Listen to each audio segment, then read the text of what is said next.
Най-обичам да си говоря с кравата, Пенка. Тя е много умна и добра. Страхотен слушател е. Разказва ми за нещата, които съм прочел и които се случват по белия свят. За големия взрив.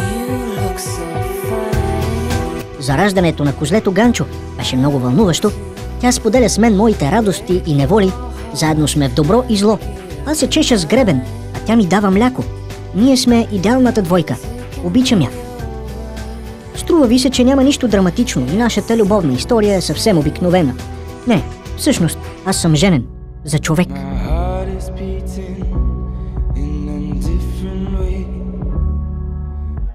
Елена, трябва да се разделим. Обичам Пенка. Кравата ли бе?